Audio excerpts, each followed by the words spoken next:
0.054 이렇게 나왔다고 제가 들었습니다. 굉장히 높은 수치네요. 구입한 지 석 달밖에 안 된 차량 뒷부분이 종이장처럼 구겨졌습니다. 충격을 짐작할 수 있습니다. 아이고. 적섹션의 멈춤, 섹션의 주행. 어렵지 않은 공식이죠. 하지만 술 한 잔으로 무너져 내릴 수 있음을 꼭 명심하십시오. 경기도 화성입니다. 화면 왼쪽으로 승용차 한 대가 지금 슬금슬금 나오고 있는데요. 속력을 내나 싶은데 그 순간 한대 박았어요. 결국 달려나오던 차량과 충돌하고 말았습니다. 왜 이렇게 이게 무리해서 웬일입니까? 달려가지? 신호등을 확인해봤는데 직진 차량의 신호 위반이었을까요? 다시 한번 보겠습니다. 승용차가 지금 다른 차량을 피해 유유히 교차로에 진입합니다. 그런데 신호는 분명 녹색 신호네요. 매일 한 명씩 사망한다는 통계가 있을 정도로 교차로는 사고 위험이 높습니다. 반드시 신호를 준수하십시오. 도대체 이해가 안 가네요, 정말. 대구광역시입니다. 제보자의 이런 출근길입니다. 자, 그런데 도로 위에 지금 뭔가 보이는데요. 사람이 속도를 놓치고 쓰러졌어요. 가까이 다가가 보니 사람이네요. 교통사고를 당하고 뺑소니 사고인 줄 알고 상태를 확인을 하니까 또 여자분이 그냥 기절이라고 해야 됩니까? 그냥 정신을 의식을 잃고 쓰러져 있는 상태였어요. 그래요. 제보자는 차에서 내려 쓰러진 여성에게 다가갑니다. 그리고 교통사고가 아니라는 것을 확인하고는 인도로 지금 여성을 옮기는데요. 바닥에 여성을 똑바로 눕힌 제보자는 곧바로 심폐소생술을 실시합니다. 그 가슴 부위를 압박을 시작했어요.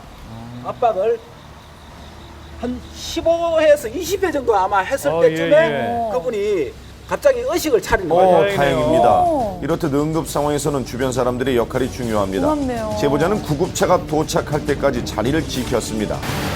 당시 현장에 출동했던 소방서를 한번 찾아가 봤습니다. 감사합니다. 대원들 역시 그날을 기억하고 있었는데요. 제보자의 응급 조치가 여성에게 도움이 좀 됐을까요? 저희가 현장에서 도착했을 때는 술 냄새가 좀 많이 났었습니다. 횡단보도 상 걸어가다가 갑자기 쓰러진 거는 의식이 없는 것 같아서 심폐소생술을 했는 시민의 초동조치 참 잘 돼 있었습니다.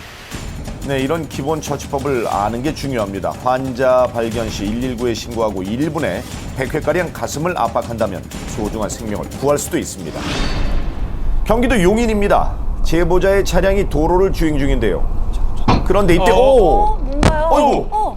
앞차에서 갑자기 뭔가 터지는 소리가 났습니다. 화물차는 그 뒤로도 멈추지 않고 한참을 진행해 나가는데요.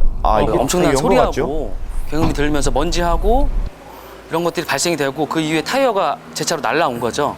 그래서 너무 놀랬고 소리가 엄청 크더라고요. 우선 번호판이 찌그러졌고 타이어 조각이 날아오면서 뒤따르던 제보자의 차량에도 피해가 있었는데요.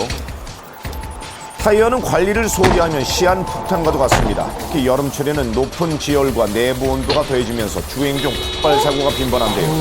기온이 30도를 넘으면 그 확률이 무려 80%가 높아진다고 하니 타이어 공기압을 10% 이상 높이고 꾸준한 점검 꼭 부탁드립니다.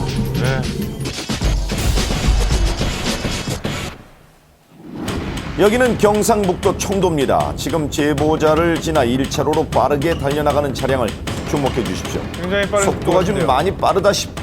그런데 커브를 돌면서 눈 깜짝할 사이에 전복되고 말았습니다. 제보자는 서행을 하면서 112에 사고 사실을 알렸다고 하는데요. 글쎄요, 차량 운전자가 많이 다치지 않았어야 할 텐데요. 사고가 꽤 커 보이죠. 차량이 전복이 된 상황에서 문이 안 열리니까 이제 많은 그 주행하시던 분들이 차를 세우고 문을 이제 같이 여러 명에서 같이 열고 이제 꺼내주고 고맙네요. 과속에다가 그 커브에 맞게끔 그 회전을 잡아줘야 되는데 이렇게 빠르게 달리다 급브레이크를 밟으면 차가 순식간에 중심을 잃어버릴 수 있습니다. 규정 속도를 지키고 커브길에선 꼭 감속하십시오. 경기도 부천입니다.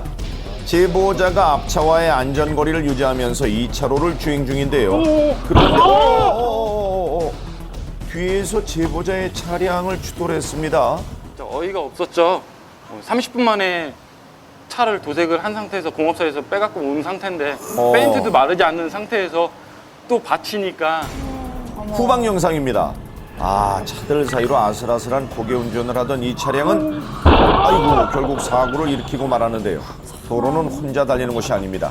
과속을 좀 삼가고 다른 차량의 턴에 유의하면서 주행하시길 부탁드립니다. 늦은 밤 경기도 김포입니다. 제보자의 차량이 정상 주행을 하고 있는데 그 순간 사고가 발생했습니다. 현장을 찾아가 보니 사고 흔적이 아직도 남아 있었는데요. 4차선으로 오면서